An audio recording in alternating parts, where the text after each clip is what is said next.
கிருஷ்ண ஜெயந்தி அலப்பறையா? என்னது இது?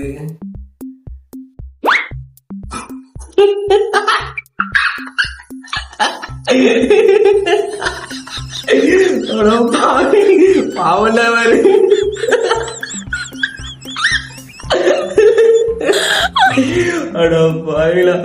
இப்படி வச்சு செய்வாங்க. ஆனா உண்மையில வீட்டுல இந்த மாதிரி நடக்கிறோம். மேக்கப் போடுறன்னு பேர்ல என்னெல்லாம் பண்ணுவாங்க. வேற லெவல் எடிட்டிங். ஆனா கிருஷ்ண ஜெயந்தி எதுவும் பார்க்கும்போது அந்த வீடியோ எல்லாம் புரியுது இப்பதான். ஐயோ ஐயோ. அடுத்த வீடியோ என்னது அது? நேஷனல் பிளாக்ல லிப்ஸ்டிக் மேக் பண்ணிருக்காங்க. என்னது அது?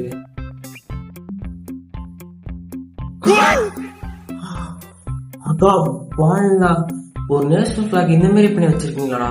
என்னடா ஒரு கிரியேட்டிவிட்டி அளவே இல்லாம போதடா. தயவு செஞ்சு இப்படிலாம் பண்ணாதீங்கடா. சே